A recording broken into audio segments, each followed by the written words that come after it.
L'ex-président de la République, M. François Mitterrand, est mort ce matin à Paris à l'âge de 79 ans des suites de son cancer. Cette image symbole de M. François Mitterrand, c'était le 17 mai dernier, quelques minutes avant la passation de pouvoir avec M. Jacques Chirac, dans les jardins, dans le parc de l'Élysée.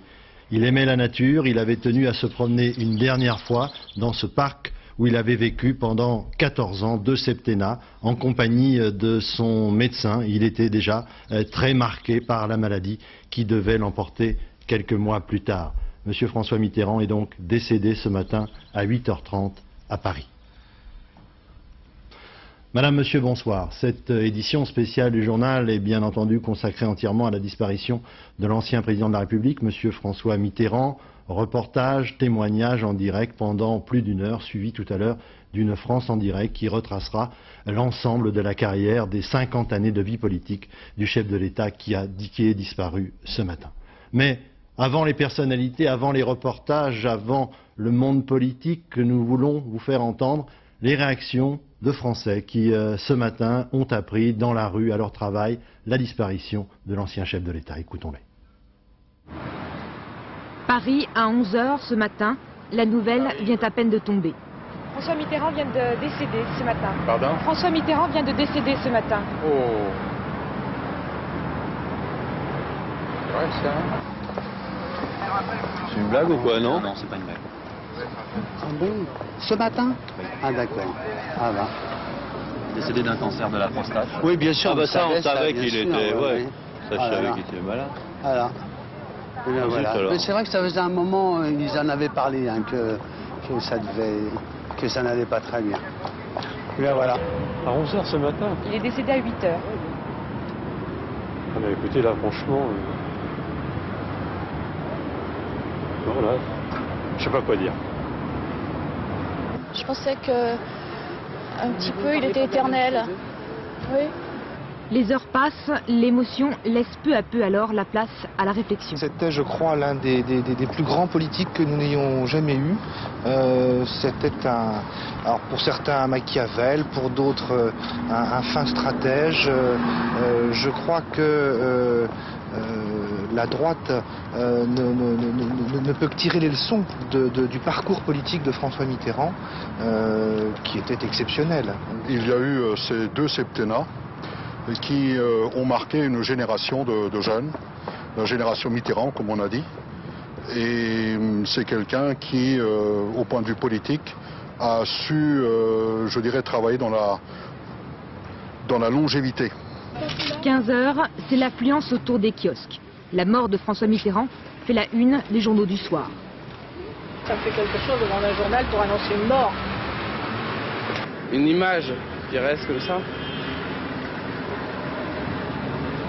Bah, c'est l'homme digne qui marche tout droit sous le porche de l'Élysée en partant de ces 2 septennats et qui, malgré la douleur de la maladie et tout ce qu'on pouvait dire sur la politique qu'il a menée, restait toujours très droit et le regard pas fuyant du tout. Je pense surtout que l'essentiel est de faire silence dans ces cas-là et de prier. Moi je suis une croyante et je crois que l'aider, là où on peut le plus l'aider, c'est vraiment de le porter dans la prière, de le prier pour que son âme puisse s'élever. Dans un peu moins d'une minute maintenant, le chef de l'État, M. Chirac, prononcera en direct de l'Élysée une allocution à la suite du décès de M. François Mitterrand. Mais tout de suite, nous allons nous rendre dans le 7e arrondissement de Paris où nous rejoignons Benoît Duquesne, là où est mort ce matin M. François Mitterrand, où les Français ne cessent de défiler maintenant. C'est vrai qu'ici, toute la journée, on a assisté à un défilé de personnalités, d'amis, d'intimes de François Mitterrand, et puis aussi à un défilé d'anonymes qui venaient témoigner aussi de leur amitié. Mais d'abord, je voudrais montrer cette image, celle de l'épouse du chef de l'État, de Madame Mitterrand, qui a quitté il y a à peine une heure ses bureaux parisiens. Voilà donc Madame Mitterrand quittant l'immeuble où est mort ce matin Monsieur Mitterrand, et tout de suite l'allocution du président de la République, Monsieur Jacques Chirac. Mes chers compatriotes, le président François Mitterrand est mort ce matin. Les Français ont appris avec émotion la disparition de celui qui les a guidés pendant 14 ans. Je voudrais saluer la mémoire de l'homme d'État, mais aussi rendre hommage à l'homme dans sa richesse et sa complexité. François Mitterrand, c'est une œuvre. Grand lecteur amoureux des beaux livres, l'écriture était pour lui une respiration naturelle. Sa langue classique fut toujours la traductrice fidèle et sensible de sa pensée. François Mitterrand, c'est une volonté. Volonté de servir certains idéaux, la solidarité et la justice sociale, le message humaniste dont notre pays est porteur et qui s'enracine au plus profond de nos traditions. L'Europe, une Europe dans laquelle la France, réconciliée avec l'Allemagne et travaillant avec elle, occuperait une place de premier rang. Mais aussi une façon de vivre notre démocratie. Une démocratie moderne, apaisée, grâce notamment à l'alternance maîtrisée qui a montré que le changement de majorité ne signifiait pas crise politique. Et nos institutions en ont été renforcées. En politique, François Mitterrand fut d'abord profondément respectueux de la personne humaine. Et c'est pourquoi il décida d'abolir la peine de mort. Respectueux aussi des droits de l'homme, il ne cessa d'intervenir partout où ils étaient bafoués. Ses choix étaient clairs et il les a toujours faits au nom de l'idée qu'il se faisait de la France. Mais François Mitterrand, c'est d'abord et avant tout, je crois, une vie. Certaines existences sont paisibles et égrènent des jours semblables parsemés d'inconvénients ou d'événements privés. Le président Mitterrand, au contraire, donne le sentiment d'avoir débordé sa propre vie. Il a épousé son siècle. Plus de 50 ans passés au cœur de l'arène politique, au cœur des choses en train de s'accomplir. La guerre, la résistance, les mandats électoraux, les ministères dont, tout jeune, il assume la charge. La longue période ensuite où il sera l'une des figures majeures de l'opposition, avec détermination, opiniâtreté, pugnacité. Les 2 septennats, enfin, où il prendra toute sa dimension, imprimant sa marque, son style à la France des années 80. Mais François Mitterrand n'est pas réductible à son parcours. S'il débordait sa vie, c'est parce qu'il avait la passion de la vie. Passion qui nourrissait et permettait son propre dialogue avec la mort. La vie sous toutes ses formes, la vie dans ses heures sombres et ses heures glorieuses, la vie du terroir, la vie de nos campagnes, cette France rurale qu'il a tant aimée, presque charnellement. Il connaissait notre pays jusque dans ses villages, et partout il avait une relation, un ami, car il avait la passion de l'amitié. La fidélité que l'on doit à ses amis était pour lui un dogme qui l'emportait sur tout autre. Et il suscita en retour des fidélités profondes au travers des années et des épreuves. Ma situation est singulière, car j'ai été l'adversaire du président François Mitterrand. Mais j'ai été aussi son Premier ministre. Et je suis aujourd'hui son successeur.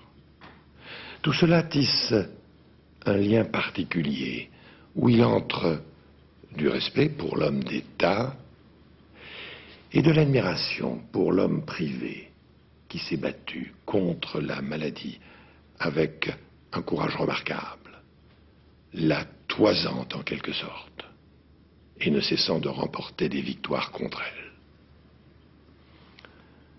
De cette relation avec lui, contrastée mais ancienne, je retiens la force du courage quand il est soutenu par une volonté, la nécessité de replacer l'homme au cœur de tout projet, le poids aussi de l'expérience. Seul compte finalement ce que l'on est dans sa vérité et ce que l'on peut faire pour la France. En ce soir de deuil pour notre pays, j'adresse à Madame Mitterrand et à sa famille le témoignage de mon respect et de ma sympathie. À l'heure où François Mitterrand entre dans l'histoire, je souhaite que nous méditions son message.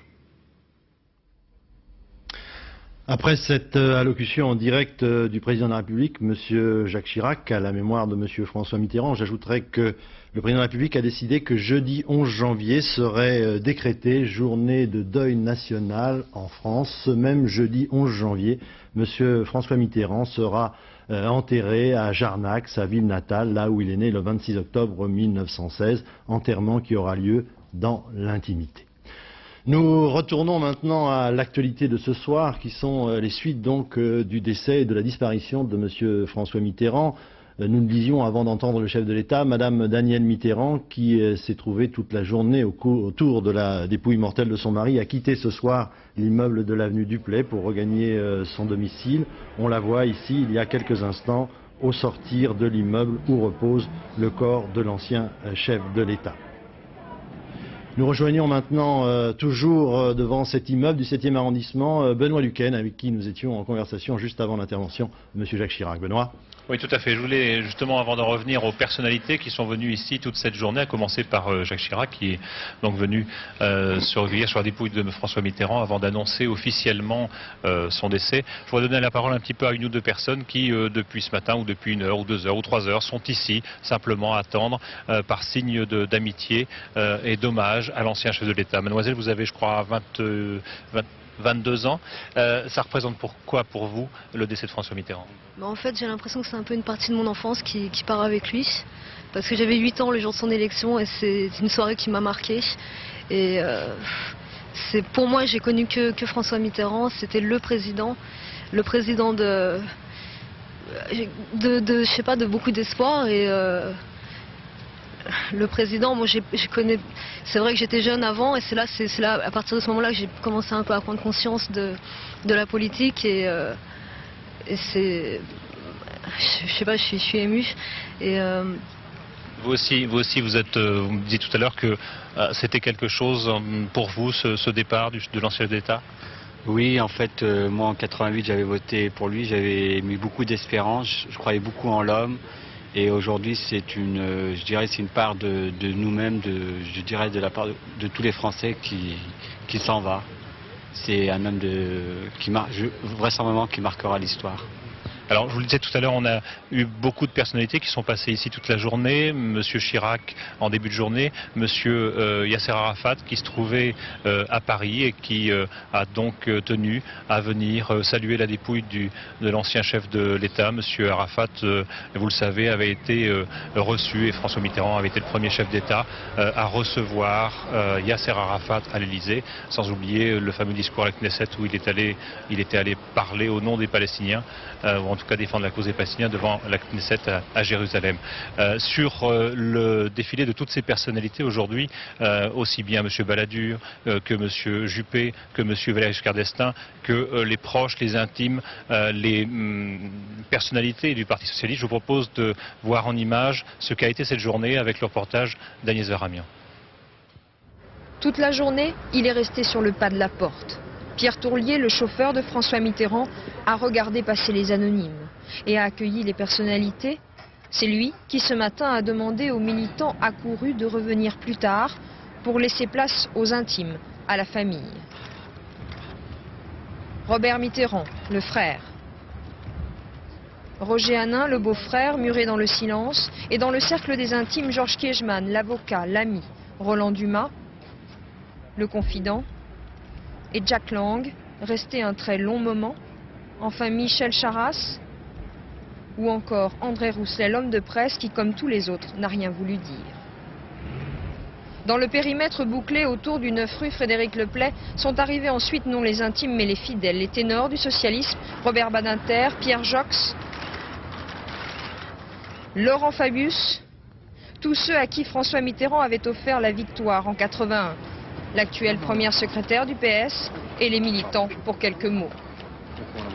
Il a voulu défendre la liberté de la France. Je crois que c'est ce message à la fois personnel, humain, qui indique aussi sa relation à la mort, puisqu'il s'est battu contre la mort, il a défendu sa propre liberté contre la maladie. Je crois que c'est ce message qu'il laissera. Moi, j'ai notamment en mémoire le président de la République rencontrant une classe d'enfants dans une école de Belleville il y a quelques années. Il y avait là une majorité d'enfants d'immigrés et sachant leur donner le sentiment qu'ils étaient pour lui des enfants de la France parmi les autres. Pour un dernier adieu, après les compagnons de route, les adversaires politiques sont venus. Le Premier ministre Alain Juppé, Édouard Balladur, mais aussi Robert Hue, les communistes avec qui il avait gouverné. C'est un homme, quelles que soient les différences, les aléas, les combats qui ont été menés et qui font partie de l'histoire, c'est un homme exceptionnel, un homme de haute culture, d'un talent très élevé, d'une grande détermination. Pierre Tourlier s'efface. Valéry Giscard d'Estaing avait été battu par François Mitterrand. Ce soir, il est là. Hommage aussi de Nicole Notat de la CFDT. Et arrivé de Lille en début de soirée, Pierre Mauroy. Vers 19h, soutenu, Daniel Mitterrand, dont les pas sont gentiment guidés, a quitté le 9 rue Frédéric Leplay. Pour recueillir les témoignages, les messages d'amitié, Pierre Tourlier, lui, est resté fidèle au poste. Pierre Tourlier était depuis de très nombreuses années le chauffeur de l'ancien président de la République, mort ce matin. Nous vous montrions tout à l'heure, en commençant ce journal, des images de M. François Mitterrand dans les jardins de l'Élysée. C'était le 17 mai dernier, quelques minutes avant qu'il ne passe le pouvoir à Jacques Chirac, qui venait d'être élu. Qu'a fait le président de la République, l'ancien président de la République, M. Mitterrand, pendant ces 7 mois qui ont connu leur fin ce matin avec sa disparition aux alentours de 8h30. On savait déjà que depuis plus d'1 an, le président de la République, M. François Mitterrand, était déjà très touché par le cancer qui devait l'emporter. Comment a-t-il vécu ces 7 derniers mois de sa vie? Le reportage de Françoise David.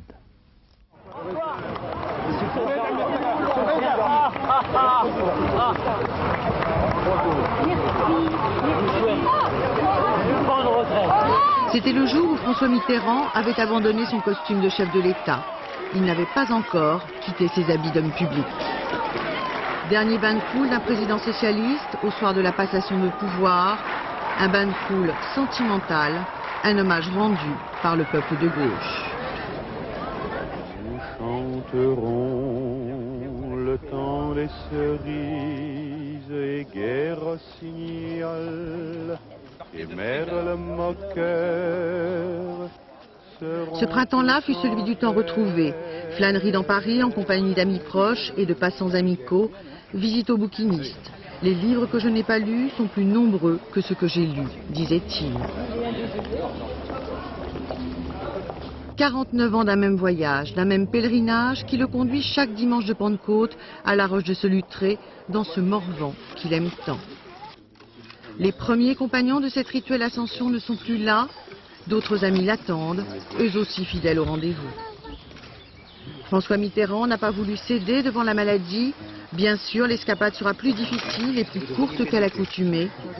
Elle s'arrêtera à mi-pente, mais le pique-nique sera tout de même joyeux.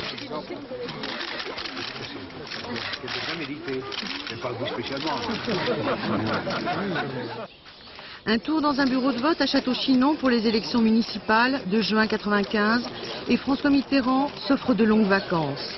Le Gers, l'Auvergne, l'Atché, Venise, avant de retrouver Belle-Île.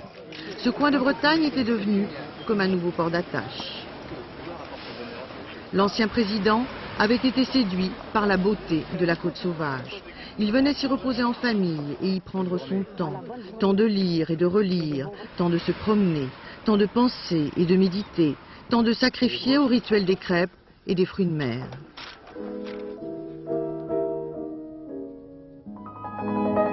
Sur l'album de photos de cet été-là, il y avait un homme entouré des siens, enfants et petits-enfants, amis très proches et fidèles, l'image d'un homme qui, en quittant l'Élysée, avait un peu reconquis la liberté.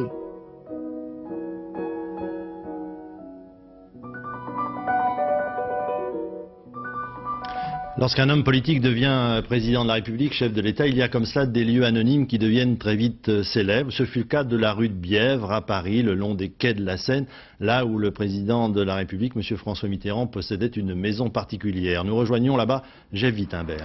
Oui, tout près du 22 rue de Bièvre, exactement l'adresse parisienne de François Mitterrand, où ce soir, peu après 19h15, venant donc du 7e arrondissement où repose le président, l'ancien président, Madame Danielle Mitterrand, s'est rendue. Elle se trouve toujours à son domicile de la rue de Bièvre actuellement. Il faut savoir que l'épouse de l'ancien chef de l'État réside toujours dans cette maison achetée par le couple il y a maintenant quelques 25 ans. François Mitterrand, lui on le sait, on l'a dit, avait élu domicile dans le 7e arrondissement, ce qui ne l'empêchait pas de garder quelques habitudes ici dans le 5e, au cœur de ce quartier latin.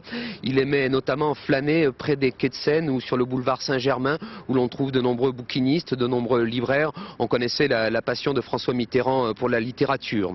En tout cas, depuis ce matin, ce périmètre de la rue de Bièvre est bouclé par un imposant dispositif policier. On ne passe pas dans la rue de Bièvre, pas même à pied. Et puis ici aussi, de nombreux Parisiens viennent saluer la mémoire de l'ancien président. Ils viennent tous une rose à la main, ce soir encore, des roses qu'ils remettent aux policiers en faction près de la rue, qui se chargent ensuite de les déposer devant le domicile de la famille Mitterrand. Il y a ce soir beaucoup de fleurs devant le 22 rue de Bièvre, dans ce quartier où l'ancien chef de l'État avait longtemps vécu. Merci Jeff Wittenberg. Avant de poursuivre cette édition spéciale avec notamment les invités qui m'ont rejoint, comme Mme Simone Veil, M. Jacques Delors, M. Pierre Jox et M. François Léotard, il va nous falloir maintenant résumer la vie de M. François Mitterrand. 50 années de vie politique. M. Mitterrand est mort à l'âge de 79 ans. Il était né le 26 octobre 1916 à Jarnac. Pas facile de résumer une vie aussi pleine comme nous l'a présenté tout à l'heure le président Jacques Chirac dans son allocution. Francis Mercurol. 5e enfant d'un milieu de droite, petit bourgeois et catholique de Charente, François Mitterrand, happé par la guerre, se retrouve prisonnier en Allemagne. C'est là qu'il découvre vraiment tout à la fois la condition humaine et le prix des amitiés. Il s'évade à 3 reprises, choisit d'abord Vichy, puis rejoint la résistance sous le nom de Morland, où il rencontre Daniel qu'il épouse en 1944, en même temps que la politique. Il entre au gouvernement de la Libération, malgré sa mésentente avec De Gaulle. C'est ainsi que j'ai pris part au premier gouvernement de la France libérée, sous la présidence du général de Gaulle. Là, j'ai pris de grandes leçons. De Gaulle parti, François Mitterrand sera l'un des piliers de la 4e République. 11 fois ministre, il est à l'intérieur quand débute la guerre d'Algérie qui sonnera le glas du régime. De Gaulle revenu, il entre résolument dans l'opposition. Octobre 59, l'affaire de l'Observatoire. Accusé d'avoir simulé un attentat contre lui, son immunité parlementaire est levée. Mais son acharnement contre De Gaulle le remet en selle. Il dénonce le coup d'État permanent, se retrouve en 65 candidat de toute la gauche à la présidentielle et met De Gaulle en ballottage. Mai 68, François Mitterrand croit son heure venue, mais sa proposition de gouvernement provisoire est rejetée. Épinay, 71. Il fonde le PS sur les décombres de la SFIO. Voilà pour l'instrument de conquête du pouvoir. Pour la stratégie, ce sera l'union de la gauche, la signature avec les communistes du programme commun de gouvernement.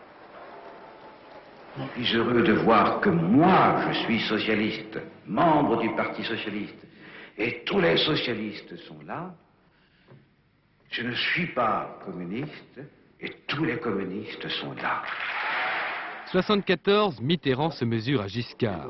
La gauche unie ne suffit pas pour l'emporter. Il manque 400 000 voix, mais le score démontre que le succès n'est pas une chimère. La Marseillaise. Pourtant, les communistes qui se sentent pris en otage font tout pour rompre. Et au sein du PS, un rival, Michel Rocard, lui dispute la candidature à la présidentielle, mais Mitterrand tient bon.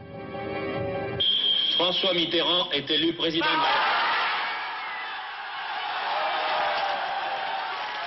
Cette victoire est d'abord celle des forces de la jeunesse, des forces du travail, forces de création.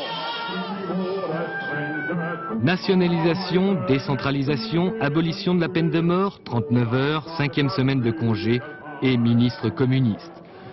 Après l'état de grâce, c'est la crise, le temps de la rigueur, des restructurations, de la dévaluation, des manifestations. Les partisans de l'école libre tiennent la rue. La guerre scolaire emporte Pierre Mauroy au profit de Laurent Fabius. L'affaire Greenpeace finit d'entamer la confiance. François Mitterrand s'apprête à cohabiter. Selon les résultats, ma fonction,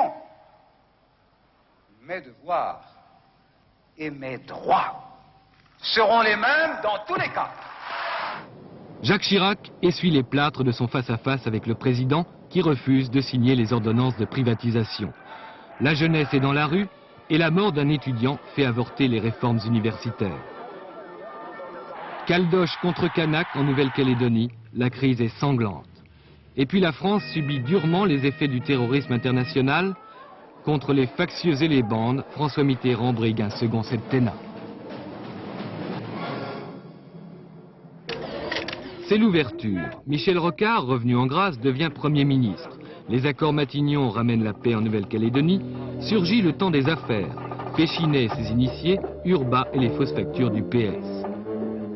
Michel Rocard doit s'effacer devant Édith Cresson, dont la fougue précipite l'arrivée à Matignon de Pierre Bérégovoy.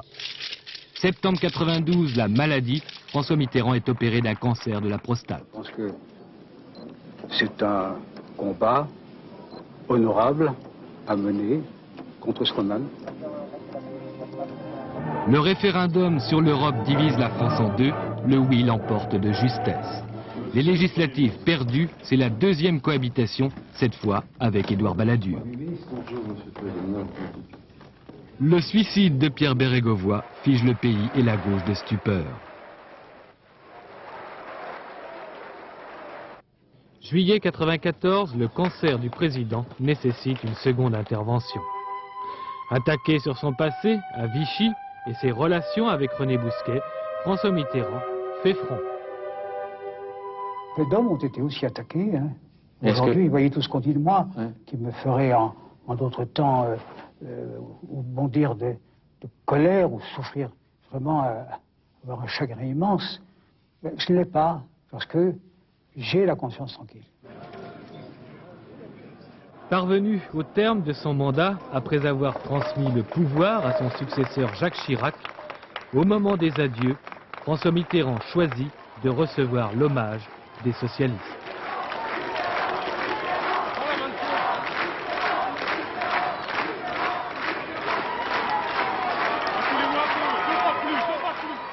Je pense qu'il y a des millions de Français qui gardent un souvenir très fort de ce que nous avons vécu ensemble.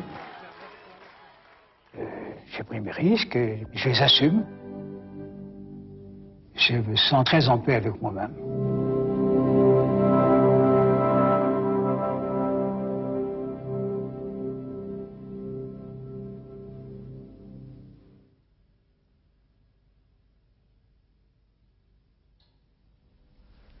Non seulement les derniers mois de la vie de M. François Mitterrand furent particulièrement marqués par la maladie qui le tenaillait, ce cancer, mais déjà sa dernière année au pouvoir avait été marquée par cette maladie.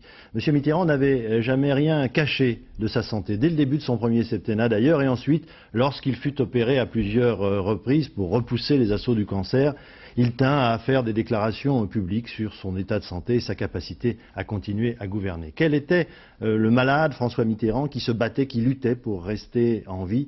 Jean-Daniel Flézaquier.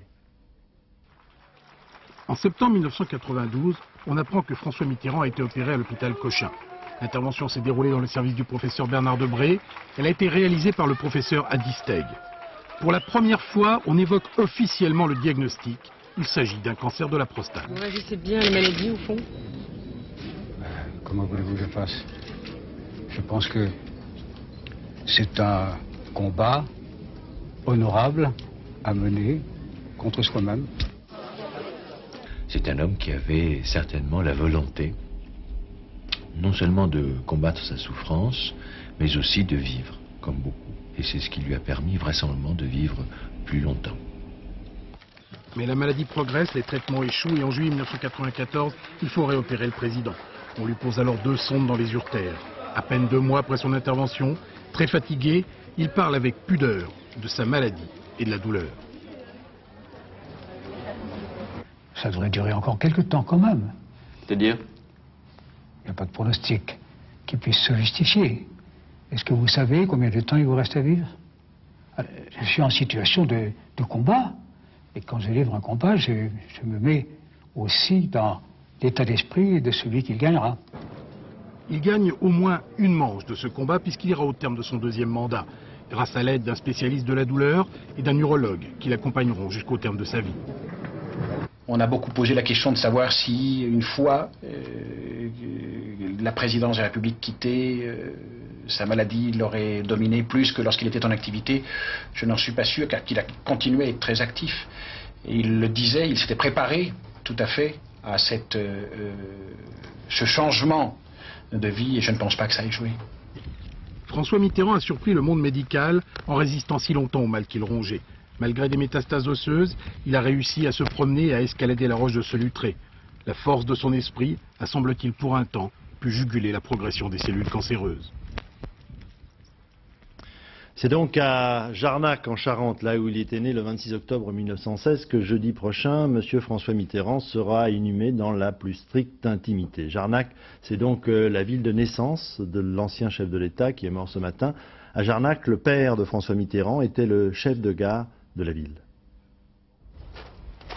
Hommage anonyme cet après-midi devant le futur tombeau de François Mitterrand. On perd un père et on perd en même temps la tolérance, on perd une partie de... Quand on perd un père, on perd l'espoir, on perd plein de choses. Voilà, on pose une rose, c'est tout. François Mitterrand a choisi de retrouver sa terre natale de Charente. Dans le petit cimetière de Jarnac, il reposera aux côtés de Joseph et Yvonne Mitterrand, ses parents. Il avait ses habitudes, il retournait chez le libraire, il retournait à l'église souvent, et faire son petit tour. Et l'intérêt pour lui à Jarnac, c'est que les gens le saluaient comme si ça avait été le voisin. Il n'était ni insulté, ni adoré. C'était intéressant pour lui, je pense.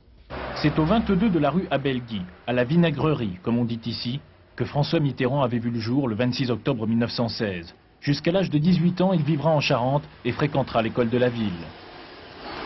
Notre directrice à l'école Sainte-Marie, mademoiselle Boucan, avait dit de lui, ce garçon sera un jour ou président de la République ou évêque. C'était une personnalité dans l'école, vous voyez. Émile Pilot, le libraire de Jarnac, très lié avec la famille Mitterrand. Le fauteuil du président, le fauteuil où il aimait s'asseoir quand il rentrait. Souvent, le président venait se ressourcer dans cette boutique, l'occasion d'échanger des idées.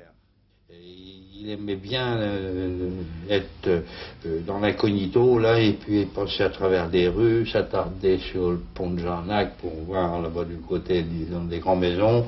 Hein. Il avait ses coins préférés sans doute à Jarnac, mais on sentait quelqu'un d'attaché viscéralement à Jarnac. Vous voyez. Aujourd'hui, les 5000 habitants de Jarnac semblent avoir pris le deuil. Je suis un peu surpris, mais enfin, ça ne pardonne pas cette maladie-là. C'est malheureux. Vous êtes triste aujourd'hui? Oui, comme à peu près tout le monde. Rapidement, on enlève les dernières décorations de Noël. Jeudi, sur les rives de la Charente que François Mitterrand appréciait tant, il faudra être prêt pour l'adieu à l'enfant du pays. Avant de continuer, un détour par l'Élysée où nous retrouvons Véronique Saint-Olive pour nous parler des cérémonies qui seront organisées ce jeudi 11 janvier, le jour même donc où M. François Mitterrand sera inhumé dans sa ville de Jarnac que nous venons de voir à l'instant. Véronique? Eh bien oui, André Rousselet, l'un des amis les plus proches de François Mitterrand et son exécuteur testamentaire, a été reçu cet après-midi à l'Élysée par Jacques Chirac pendant plus d'1 heure. Et les deux hommes ont mis au point ensemble les modalités des funérailles telles que l'ancien président de la République, François Mitterrand, les avait lui-même souhaités. Jeudi 11 prochain sera donc décrétée journée de deuil national. Les drapeaux seront mis en berne sur tous les bâtiments officiels. Instructions ont été données aux ministres pour faire respecter un moment de recueillement dans toutes les administrations, les écoles et les services publics. La dépouille mortelle de l'ancien président de la République sera donc transférée jeudi matin par avion militaire dans la matinée à Jarnac, où les honneurs militaires lui seront rendus. Parallèlement aux obsèques que François Mitterrand a lui-même voulu se dérouler dans la plus stricte intimité, parallèlement à ces obsèques familiales, un service solennel sera rendu dans la cathédrale de Notre-Dame de Paris, exactement à la même heure, à 11 h jeudi matin. Et à l'issue de cette messe solennelle, le président Jacques Chirac recevra ici, à l'Élysée, les chefs d'État, de gouvernement et de délégation qui auront assisté à la cérémonie. Merci Véronique pour ces précisions. Le moment est venu de nous entretenir avec nos invités, en commençant par celui qui est en direct avec nous et qui est maintenant, Monsieur Jospin, le successeur de François Mitterrand à la tête du Parti socialiste. Vous voilà à la tête d'un lourd héritage. Oui, je suis dans un bureau où François Mitterrand a vécu, pensé, travaillé avant de devenir président de la République. Et je suis effectivement à la tête d'un parti qu'il a refondé en 1971 et qui, à travers un parcours qui peut apparaître fulgurant, 10 ans, 71, 81, mais qui a été fait de mouvements, d'avancées et de reflux, a conduit finalement non seulement les socialistes, mais la gauche au pouvoir, où elle n'avait pas été depuis longtemps.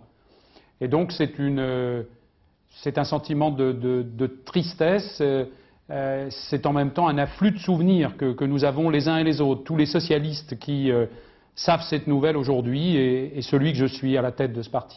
À votre avis, Monsieur Jospin, quelle est la part la plus importante de l'héritage de Monsieur François Mitterrand? Quelle est la ligne sur laquelle vous n'allez pas déroger et qui était déjà la sienne?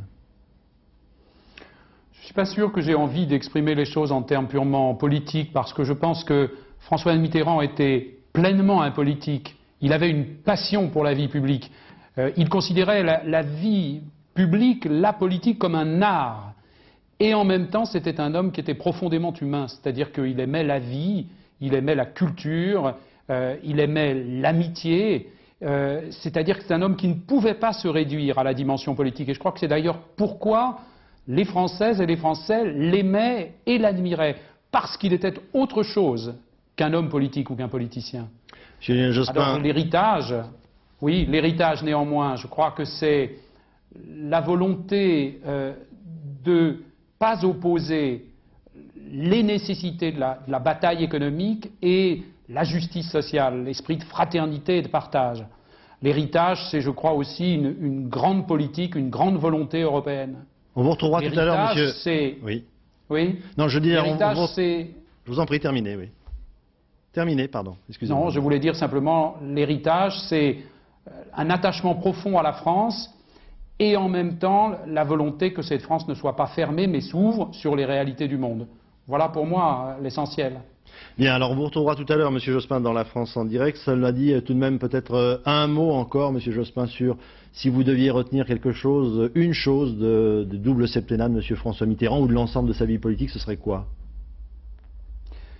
Je dirais la décentralisation, c'est-à-dire la fin du vieux centralisme français. Je dirais les grandes réformes de justice sociale, la volonté de maîtrise de l'économie. Et c'est, je pense, ces messages d'une société française plus équilibrée, qui à la fois s'affirme et s'ouvre sur les autres, que c'est ces messages qu'il faut prolonger par notre action publique les uns et les autres. Et puis aussi, c'est le souvenir d'un homme qui a été pour moi un peu un maître et qui est aussi profondément en moi un ami avec qui j'ai aimé, partagé, échangé. Et ça, je crois que de nombreux socialistes l'ont fait. Et ceux qui n'ont pas pu le faire, parmi d'autres Français, ont eu envie de le faire. Et à travers cela, ont senti François Mitterrand comme proche d'eux. Merci, Monsieur Jospin. Deuxième invité, lui aussi à l'extérieur, avant de converser avec ceux qui sont sur notre plateau, Monsieur François Dalle. Monsieur Dalle, bonsoir. Bonsoir. Monsieur Dalle, vous êtes plutôt l'ami, non pas d'enfance, mais de jeunesse de François Mitterrand. C'est le copain d'études, le copain des années de guerre dont nous voulons parler avec vous. Quels souvenirs en gardez-vous? Écoutez, j'ai des souvenirs de partage des études avec François Mitterrand. Nous allions à la faculté tous les jours ensemble. Mitterrand était un homme calme, pondéré, il cherchait la vérité, à un moment donné où la France était assez bouleversée, entre 36 et 39. Le milieu étudiant était inquiet en ce qui concerne son avenir, il y avait beaucoup de chômeurs, il y avait 800 000 chômeurs, la France était pauvre, et nous demandions ce que nous allions devenir, surtout lorsque nous parlions de politique extérieure. Nous voyions monter l'éclairisme, donc nous étions des gens inquiets, et en même temps nous étions sereins. Nous n'étions pas angoissés parce que nous avions l'impression, et surtout lui avait l'impression que de toute façon, il dirigerait sa vie dans un sens d'utilité et d'efficacité. Justement, Monsieur Dalle, Mitterrand, qui a 20 ans avant la guerre, est déjà un homme convaincu qu'il va faire de la politique, qu'il va avoir un grand destin national, ou bien alors il pense à ses études d'avocat ou à autre chose? Ah non, pas du tout. Mitterrand, qui a fait des études de droit, n'avait jamais eu l'intention de devenir avocat ou notaire ou d'avoir une carrière juridique. Non, Mitterrand savait très bien. En tout cas, il me le disait à moi, que sa vocation était d'aller dans le sens de la politique. Mais vous savez, à 18 ans ou à 19 ans, nous en parlions, il me disait, comment pourrais-je devenir député lorsqu'on est un enfant qui vient de la province à Paris, qu'on n'a pas de relation. Mais c'était quand même déjà ses objectifs. Il voulait s'insérer dans la politique. Je vous remercie, Monsieur Dalle. Parmi les invités de notre journal, bien entendu, des adversaires politiques aussi de M. François Mitterrand. Madame Simone Veil, vous avez été ministre pendant la cohabitation, vous êtes une adversaire politique de M. François Mitterrand, mais vous l'avez pratiqué. Quel souvenir en gardez-vous? Comment jugez-vous l'homme et l'homme politique? Oui, je crois que sur l'homme, Jacques Chirac a dit, enfin le président de la République, a fait un portrait admirable, et je crois qu'il n'y a rien à ajouter. Simplement, comme justement je l'ai connu pendant la cohabitation, et que j'étais même à ses côtés pendant le Conseil des ministres, je dirais que j'ai admiré d'abord son courage physique extraordinaire. On voyait, il ne cachait pas par moments qu'il souffrait beaucoup, mais il conduisait le Conseil des ministres avec une maîtrise extraordinaire et une égalité d'humeur qui devait être certainement très, très difficile à dominer. Et puis, malgré ses souffrances, malgré cette maladie qui l'atteignait gravement, ses interventions au cours du Conseil, notamment en ce qui concerne la politique internationale, qui était toujours passionnante, très intéressante, des visions originales. Certains autour de la table les approuvaient, d'autres moins, mais qui était quelque chose de toujours intéressant, avec une vision prospective qui était celle d'un homme d'État toujours passionné des affaires internationales. Madame Veil, cette soirée n'est pas le lieu de polémique, mais tout de même les dernières années, les derniers mois de M. François Mitterrand ont été marqués par un certain nombre de révélations sur ses relations avec des responsables du gouvernement de Vichy, comme M. Bousquet, avec qui il avait conservé une amitié. Comment vous, Simone Veil, avez-vous ressenti ces révélations ? François Mitterrand était un homme complexe. Il n'y a pas seulement ses révélations, tout son passé politique était un passé politique. Si on pense, François Dalle évoquait la période où il était jeune homme, et on sait très bien qu'à l'époque, politiquement, il était plutôt à droite. Je ne sais pas s'il était maurassien ou pas, mais en tout cas, il était inspiré par Maurras, même si en même temps, sa vie a été marquée par un catholicisme social qui a aussi eu une très grande importance dans ses racines. Donc je crois que tout le personnage était un personnage à la fois très riche et en même temps, compte tenu peut-être de cette richesse, d'une grande complexité. Alors on parle quelquefois de la continuité, ou je crois que c'est un des témoins qu'on a entendu qui a parlé de longévité. Moi je voudrais parler de ce qu'est la longévité. On le sait, elle a beaucoup marqué la France, et on voit bien, il a occupé l'histoire de France depuis des décennies, pour partie en tout cas, et en tout cas pendant les 2 septennats, mais il jouait déjà un rôle important. Alors, moi ce que je voudrais évoquer, c'est la longévité, la continuité, ce qui me paraît important. C'est une continuité européenne. Voilà ce soir, c'est ce que je veux retenir. Ensuite, on fera la part des choses. Mais ce soir, moi, je voudrais vraiment parler uniquement et d'une image. S'il faut retenir une image, je retiendrai celle du chancelier Kohl et du président Mitterrand à Verdun. Parce que là, il n'y a pas de complexité. il y a une authenticité, une véracité. Alors, et au fond, pour moi, c'est aujourd'hui, je ne peux pas parler d'autre chose. Justement, à propos de l'Europe, Monsieur Jacques Delors, merci d'avoir répondu à notre invitation. Dans un septennat d'hommes politiques, de chefs d'État, dans 2 septennats pour ce qui concerne Monsieur François Mitterrand, on dit que finalement il n'y a pas beaucoup de très grandes décisions. Pour ce qui concerne Monsieur Mitterrand, quelles ont été, notamment en matière européenne, les grandes décisions? Je pense tout d'abord qu'il faut rappeler qu'il était déjà là, en 1948, au fameux congrès de La Haye, présidé par Winston Churchill, et où le cri d'ensemble était « plus jamais la guerre entre nous ». Et l'ayant rencontré quelques années après, j'avais été frappé par l'impression qu'il gardait de cela, et toute sa vie, il a manifesté un idéal européen, parfois même, et je suis comme lui, donc pourquoi ne pas le confesser, au-delà du réalisme, avec une vision d'avenir. Mais je crois que si je devais choisir un trait, je en prendrais un qui est peu connu, c'est que l'Europe était en pleine stagnation entre 1980 et 1984 à cause des demandes intransigeantes de Mme Thatcher, et il a lui-même noué les fils des 12 difficultés qui existaient. Il a vu chaque chef de gouvernement, et à Fontainebleau, il a réglé tous les contentieux, ce qui a permis ensuite une relance de la construction européenne. Monsieur Mitterrand a vu beaucoup de choses en amont. Il a aussi peut-être manqué un ou deux tournants de la vie politique internationale, comme par exemple la chute du mur de Berlin. On n'a pas eu le sentiment qu'à ce moment-là, le président de la République ait vraiment pris conscience tout de suite de l'importance de l'événement. Je crois qu'il en a pris conscience aussi vite que les autres chefs d'État, membres de l'Union européenne. Je crois que là, on lui intente un faux procès. Et d'ailleurs, certains ouvrages qui lui sont consacrés rétablissent la vérité. Mais il est évident qu'il n'était pas dans ma situation. Moi, en tant que président de la Commission européenne, je devais dès le lendemain rappeler ce qui était dans le traité de Rome, à savoir que les 17 millions d'Allemands de l'Est faisaient partie automatiquement de l'Europe. Bien. Alors, Monsieur Joxe, Monsieur Léotard, d'abord peut-être Monsieur Pierre Joxe. Ce qui est assez fascinant dans le parcours politique de Monsieur François Mitterrand, c'est qu'il a combattu la Ve République, la constitution de la Ve République, et puis qu'ensuite, eh bien, il s'est coulé dans le moule fondé par le général. Oui, mais il avait eu beaucoup de choses fascinantes. Ces changements, ces transformations par lucidité, et je crois aussi par patriotisme. Tout à l'heure, Madame Veil en parlait. Il était un jeune homme de droite, d'une famille conservatrice. Il a commencé par être pétainiste. Et il a été un résistant.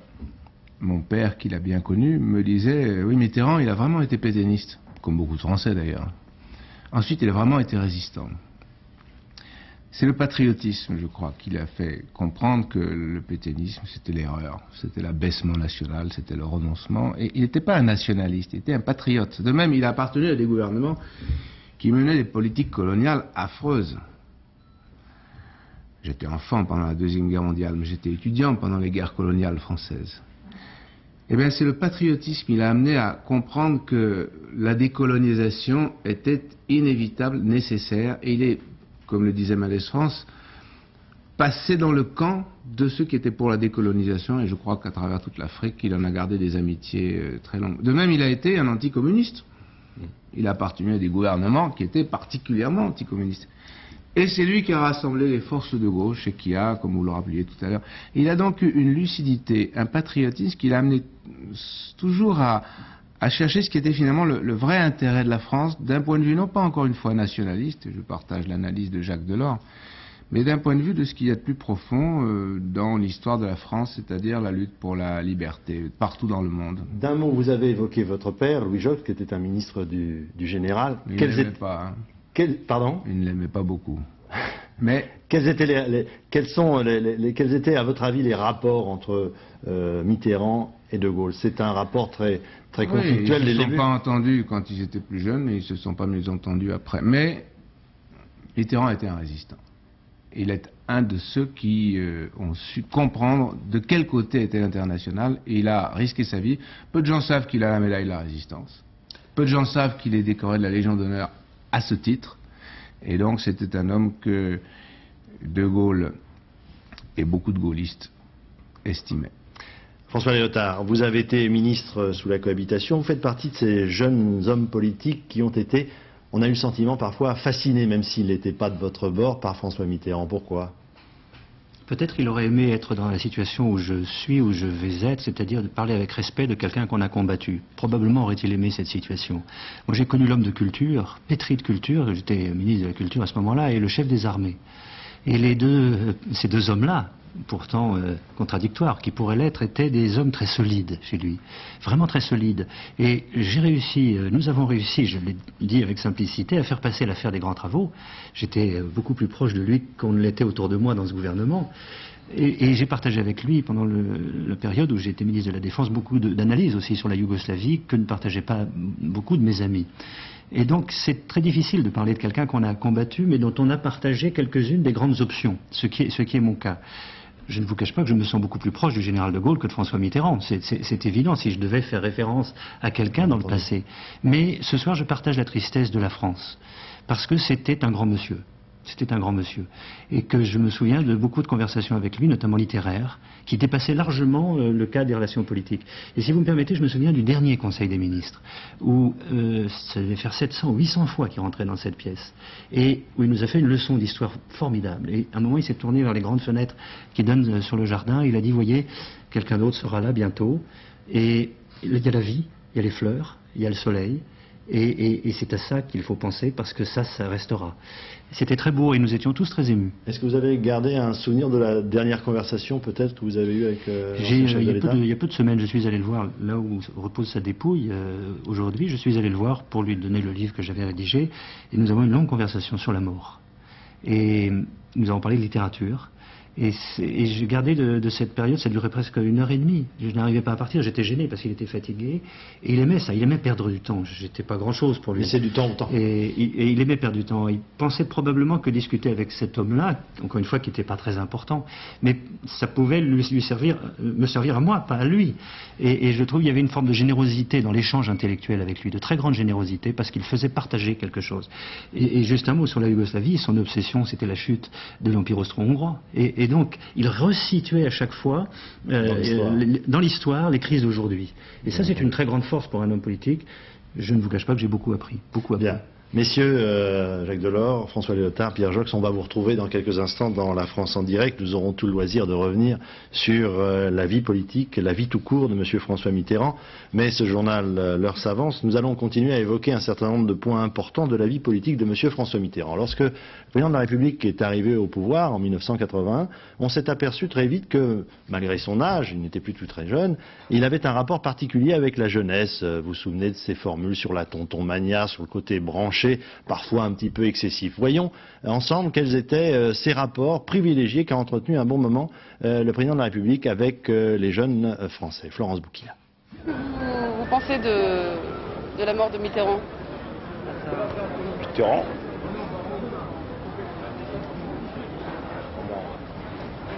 Il est mort ce matin. Vous ne saviez pas? Non, je savais pas, non. Non, vraiment. Ah, je suis fâché là, je suis vénère. Parce que je préfère Mitterrand que vraiment que Chirac. Vraiment, bon. J'ai la haine, quoi, j'ai la haine. Ah, ça me touche parce que je suis relativement jeune, même si j'ai pas été toujours entièrement d'accord avec lui. Il a quand même gouverné 14 ans et il a gouverné plus de la moitié de ma vie. Donc, ouais, effectivement, ça me touche. C'est pas seulement une génération qui s'est reconnue en un homme, c'est, je sais pas, une génération qui s'est reconnue dans certaines valeurs et qui a cru en un nouveau socialisme. Les valeurs de cette génération-là s'appelaient antiracisme, solidarité, amitié. SOS Racisme en devenait le fleuron en juin 1984 à la Concorde. La génération Mitterrand était déjà en marche. Avec les jeunes, partout, François Mitterrand avait le contact. Ouais, c'était un mec bien, hein. C'était pas un vieux con, quoi. C'est un mec bien. Vous faites partie de ce qu'on appelle la génération Mitterrand? Ouais, moi je suis dans la génération de Mitterrand. Moi, personnellement, c'est vrai qu'il a pas versé, mais qu'il a été le président pendant toute ma jeunesse, donc c'est vrai qu'il a... En fait, on avait l'impression que c'était le président tout court quand on est petit et qu'on le voit comme ça, mais bon. Après, on apprend que finalement les hommes changent et vieillissent, et puis voilà. Pour moi, c'est celui qui a le plus de carrure à l'heure actuelle, mais enfin, jusqu'à maintenant. disons qu'il est plus noble, mais en même temps, c'est vrai que les dernières informations, enfin, entre autres avec Bousquet, etc., qu'on a su sur lui, bon, c'est un peu... ça rend notre point de vue plus mitigé. Pour accéder à l'âge adulte, de toute façon, il faut tuer le père, donc voilà. Le père a vécu, il est mort, et maintenant, peut-être que la génération Mitterrand va pouvoir accéder à l'âge adulte. Tout à l'heure, je vous parlais des endroits que les hommes qui parviennent au pouvoir rendent célèbres. On a parlé de la rue de Bièvre. Partons maintenant vers Latché, dans les Landes, là où l'ancien chef de l'État avait une maison depuis de très nombreuses années maintenant. Ce matin, notre reporter Gilles Marinet a rencontré là-bas l'un des compagnons de captivité pendant la guerre de M. François Mitterrand. Prévenus par la famille Mitterrand, Jean et Ginette Munier viennent d'apprendre la nouvelle. Jean est celui qui fit évader François Mitterrand alors qu'ensemble, ils étaient prisonniers de guerre en Allemagne. Proche voisin, le couple avait passé le réveillon du Nouvel An en sa compagnie à Latché. Le lendemain, en fin d'après-midi, Jean Munier a vu son compagnon d'armes pour la dernière fois. C'était dans la chambre bibliothèque de la résidence, le lieu préféré de l'ancien président. Je suis donc allé frapper à sa porte, je suis entré. Il était allongé et était très très fatigué, allongé dans son lit. Et je me suis approché de lui, je lui ai mis la main sur le front et lui ai demandé, François, est-ce que tu as de la fièvre, tu souffres? Et il m'a répondu non. Non, mais je sais que mon cancer se généralise. Et puis il fermait les yeux à peine. Hein. Donc il était tout de même déjà très très très fatigué. Il vous a semblé à ce moment-là qu'il n'était plus déjà avec vous, avec le monde? Ah bien, il y était encore si vous voulez, mais j'ai senti qu'il abandonnait.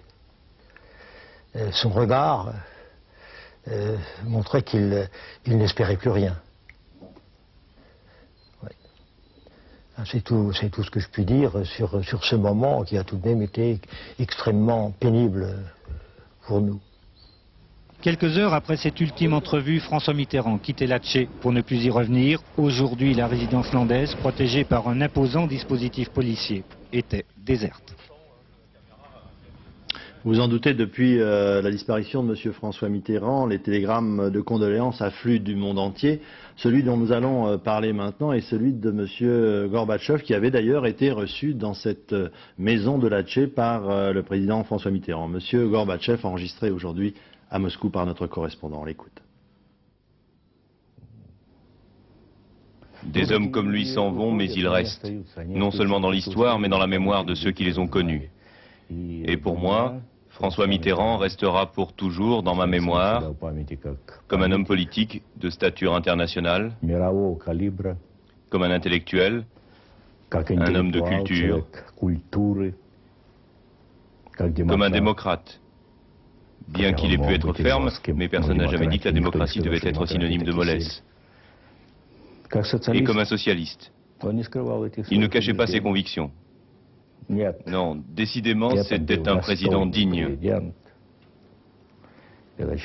Un vrai Français qui exprimait et défendait les intérêts de son peuple. Il savait représenter la France dans le monde entier, devant toutes les nations. C'est comme ça que je m'en souviendrai. Pour toujours. À l'instant même, c'est le président américain, M. Bill Clinton, qui vient de déclarer « M. Mitterrand était un grand homme d'État qui a beaucoup fait pour la paix dans le monde ». Parmi les hommes politiques qui avaient une relation, je crois, d'amitié avec le président François Mitterrand, le chancelier allemand Helmut Kohl. Ensemble, ils avaient fait progresser l'idée européenne, ils avaient marché ensemble d'un même pas. Écoutons la réaction de M. Helmut Kohl. François Mitterrand était un grand Européen, un grand patriote français et un ami fidèle de notre pays. Il a eu l'expérience de la Deuxième Guerre mondiale, de la résistance, de la lutte contre Hitler et le nazisme, et il a nourri de l'expérience de sa propre vie la conviction que la paix et la liberté de nos peuples, le peuple français comme le peuple allemand, n'est garantie que dans le cadre de l'Europe. Il fut l'un des grands architectes de la réconciliation et de l'amitié germano-française. Moi-même, je perds un ami cher, un homme, un bon camarade, qui m'a soutenu dans les moments difficiles par ses conseils et ses actes. C'était un homme d'une grande culture qui, face à la communauté internationale, a toujours envisagé les grands problèmes mondiaux, non seulement dans l'immédiat, mais dans une vision qui englobait les causes fondamentales. Sa mort est une grande perte pour nous tous. Autre chef de gouvernement qui entretenait avec M. Mitterrand des relations beaucoup plus que professionnelles, M. Peres, le Premier ministre israélien. Il lui disait aussi des choses très directement. Souvenez-vous qu'à propos d'Israël, M. François Mitterrand s'était rendu à Jérusalem pour dire là-bas, bien avant que ça se réalise, que les Palestiniens avaient le droit à une patrie. Écoutons M. Peres. Pour nous, il était un vrai ami d'Israël. Il connaît l'histoire juive plus que les autres leaders. Il gardait toujours une sympathie vraie pour l'État juif. Il soutient les négociations pacifiques entre l'OLP et nous-mêmes. Il était sûr qu'un jour arriverait et l'OLP en Israël va faire les négociations, chercher les solutions et finalement trouver une solution. Il m'a dit qu'il considère que le conflit entre les Arabes et nous-mêmes est parmi les plus compliqués problèmes de notre siècle, de notre époque. Réaction maintenant de M. Yasser Arafat qui se trouve aujourd'hui en voyage à Paris. Yasser Arafat que le président François Mitterrand avait rencontré à une époque où il n'était pas encore bien vu sur le plan international de trop fréquenter le leader palestinien. M. Arafat. Il y a beaucoup de souvenirs. Mais je n'oublierai jamais qu'au moment où il était difficile,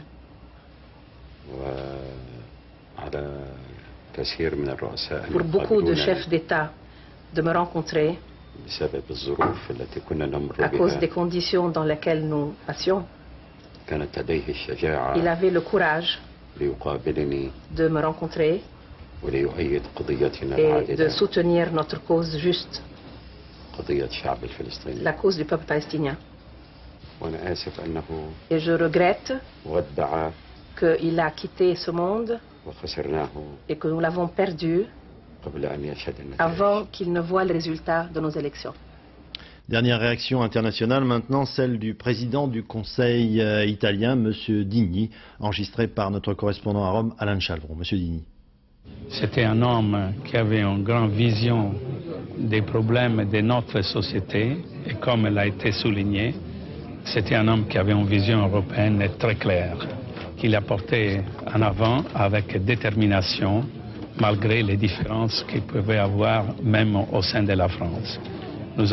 C'est une grande perte pour la France, mais je dois dire c'est une perte pour l'Europe. C'était un grand ami d'Italie aussi. Hein. Il venait tout le temps en Italie. Également. Nous sommes très très tristes. C'est vrai, puisque nous en parlons à l'instant, que le président François Mitterrand aimait beaucoup à voyager dans deux pays particulièrement. L'Égypte, où il a passé ses dernières vacances de Noël, il avait l'habitude d'y aller, et puis, on vient d'en parler à l'instant, l'Italie. Monsieur François Mitterrand était un véritable amoureux, notamment de Venise. Lorsque François Mitterrand arrivait en Italie, il savait qu'il était un peu chez lui. Bien sûr, il était le plus souvent assailli par les obligations protocolaires ou politiques.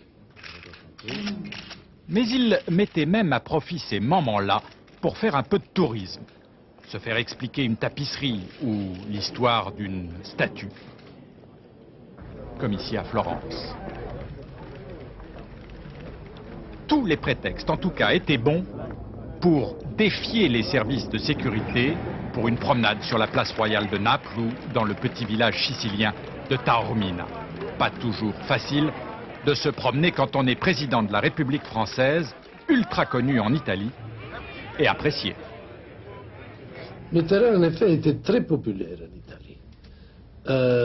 Il y a eu aussi des contrariétés, des hostilités, parce que la personnalité a été très remarquable. Mais en général, il a été populaire. Et il a été populaire surtout dans l'opinion de gauche et de centre-gauche, dans l'opinion laïque. Et je me rappelle, il y avait des bals publics dans la rue en Italie la première fois que Mitterrand a gagné. C'était comme une victoire de la gauche italienne. Au-delà de la politique, Mitterrand adorait l'Italie et sa culture. Venise, où il se rendait aussi souvent que possible, encore depuis son départ de l'Élysée. Venise, où il avait, dit-on, acheté un pied-à-terre, et Florence, qui le fascinait. Mitterrand a aimé beaucoup l'Italie pour ce qu'on voyait d'ici. Il venait souvent. Regardez, il n'a pas aimé, d'après ce que je sais, la classe politique italienne. Il aimait l'Italie, les pays, les grandes villes historiques, Venise, Florence, un peu moins Rome, je crois, mais surtout Florence.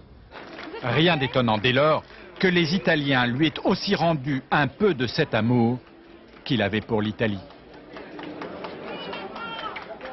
Avant de poursuivre cette édition spéciale, je me dois tout de même de vous relater les quelques informations en bref qui forment le reste de l'actualité, avec d'abord un terrible accident d'avion dans le centre de Kinshasa au Zaïre. Un cargo Antonov qui venait de décoller de l'aéroport de Kinshasa s'est abattu sur le centre de la ville, sur un marché précisément. Il y a au moins 250 morts. L'équipage russe de l'appareil, qui n'a pas été blessé et qui souffre que de blessures légères, est aux mains de la police. Il a été arrêté. Visiblement, il s'agit d'un décollage manqué. L'avion s'est abattu en plein centre-ville de Kinshasa. L'autre affaire concerne la France. Les traminots marseillais ont enfin trouvé un accord avec la mairie et leur entreprise, ainsi qu'avec le Conseil général. On voit ici M. Godin signer cet accord. Les modalités financières du règlement du conflit ont été donc définitivement réglées aujourd'hui après plus de 32 jours de grève. Et puis encore le journal Info Matin. Info Matin est paru pour la dernière fois aujourd'hui avec ce titre « Au revoir », coïncidence avec la mort de M. François Mitterrand. Info Matin, pour l'instant, aucune solution n'a été trouvée. Le journal ne paraîtra plus à partir de demain. Revenons donc à l'information qui nous intéresse, à savoir la disparition de M. François Mitterrand. Nous avons parcouru les lieux que le président lui-même avait rendus célèbres. Parmi ces lieux, il y a bien sûr Château-Chinon. Château-Chinon, c'est la deuxième ville, c'est la ville d'adoption, c'est la ville politique de M. François Mitterrand. C'est là qu'il s'est fait élire pratiquement sans interruption depuis 1946, député, sénateur, président du Conseil général. Il avait là-bas ses habitudes. Patrice Randel. On ne fait pas de politique sans fief. Château-Chinon était celui de François Mitterrand, et pour les habitants de la ville, l'humeur oscillait aujourd'hui entre fatalisme et tristesse. J'ai pleuré toute la matinée. Ça s'arrête là, je ne vais pas continuer à pleurer, je ne le ramènerai pas. Quand on ne connaît pas les gens, ça fait rien, mais quand on les connaît, ça surprend, ça fait de la peine. C'est toujours bizarre de voir un personnage historique mourir parce qu'on a toujours l'impression qu'ils sont un peu immortels, alors ça fait bizarre, quoi. Enfin, vraiment un très grand homme, quoi. Ouais, ouais. Et puis, il a fait beaucoup pour le Morvan, enfin... Et pour Château-Chinon, qui s'enorgueillit d'abriter le musée du Septennat, ou les sculptures de Niki de Saint-Phal face à la mairie. Une mairie conquise en 59 et abandonnée en 81 à un successeur qui apprend aujourd'hui que François Mitterrand reposera à Jarnac. Ah oui, bien sûr, je regrette tout à fait, parce que c'était un peu le garder tout à fait chez nous, c'était pour les gens de Château-Chinon pouvoir aller se recueillir, c'est vraiment un regret, oui. Aux adultes les regrets, aux enfants la candeur, chacun ici conserve une image, une anecdote. C'est le jour des élections, je l'avais vu avec Navarro. Moi, je l'ai vu sur le terrain de foot du terrain de foot de Château-Chinon là-haut. Ah oui, il était en hélicoptère. Et puis en hélicoptère. À l'hôtel du Vieux-Morvan, où François Mitterrand a pris son élection en 1981, il reste cette chambre, et il reste cette vue sur une région qu'il chérissait et où plane quelque chose d'impalpable, le souvenir. Retour maintenant à avenue Le Play, dans le 7e arrondissement de Paris, là où est mort ce matin aux alentours de 8h30 Monsieur François Mitterrand. Vous voyez devant la porte d'entrée de l'immeuble les gerbes de fleurs, de roses bien entendu, qui sont déposées par les Parisiens anonymes et les personnalités qui viennent rendre un dernier hommage à l'ancien chef de l'État, mort ce matin à l'âge de 79 ans.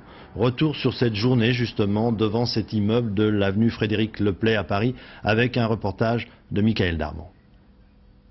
On connaissait à François Mitterrand la rue de Bièvre, au bord de la Seine. Ce matin, de nombreux Parisiens ont découvert l'avenue Le Play, près du Champ de Mars. C'est ici que François Mitterrand s'est éteint. Il était 8h30, les voisins ont compris tout de suite. On est du quartier. Dès qu'on a vu les barrières, voilà, les barrières se sont mises, c'est comme ça. Il y avait un rapport. Faisant nos petites courses du matin. Je l'ai aperçu plusieurs fois, oui, puisque j'ai un chien et donc il faisait des promenades régulières au Champ de Mars. Il avait l'air très fatigué, il y avait un long moment il faisait des stations assises. Enfin, il était régulier dans ses promenades.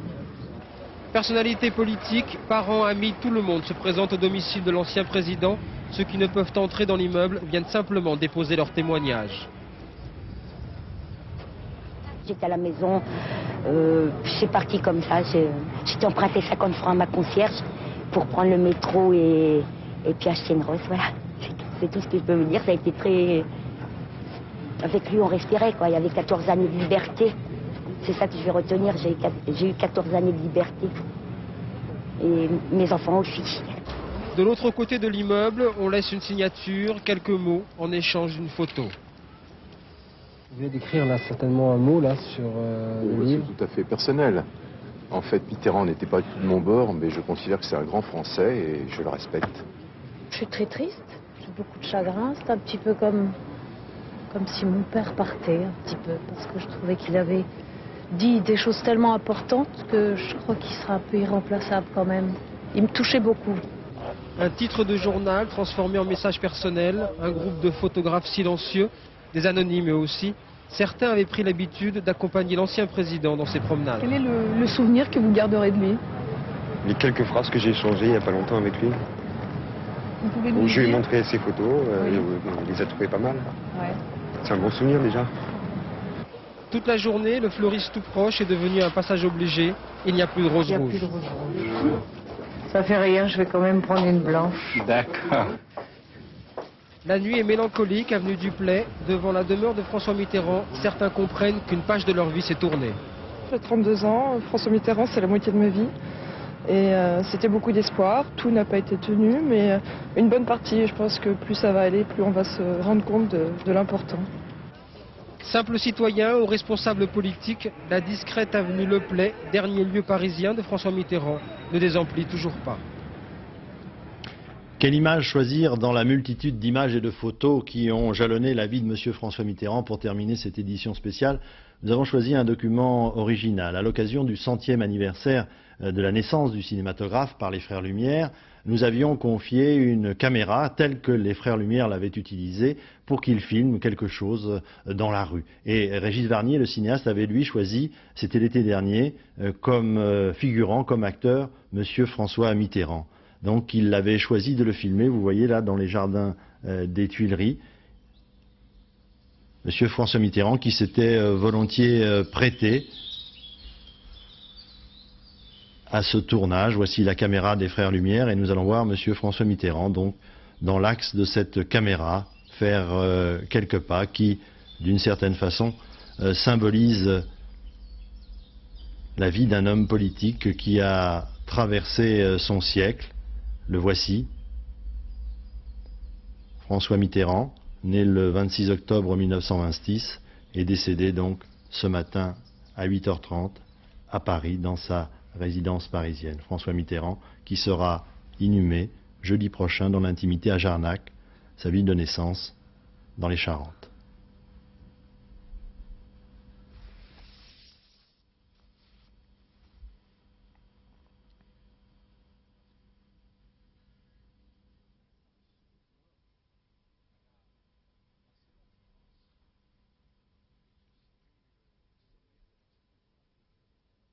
Je voudrais remercier l'ensemble des journalistes de la rédaction de France 2, ainsi que les reporters d'images, l'ensemble des techniciens également qui, depuis ce matin 10h30, assurent sans interruption la diffusion des différentes émissions à la mémoire de M. François Mitterrand. Dans quelques instants, nous allons nous retrouver en compagnie de Bruno Mazur et de nos invités pour une France en direct spécialement consacrée, bien entendu, à la vie politique et à la vie tout court de M. François Mitterrand, des documents, des invités, donc pendant plus de 2 heures. Mais dès demain matin également, je vous le signale, 2 heures d'information non-stop entre 6h30 et 8h30, avec des reportages, revues de presse, invités et liaisons avec nos correspondants à l'étranger.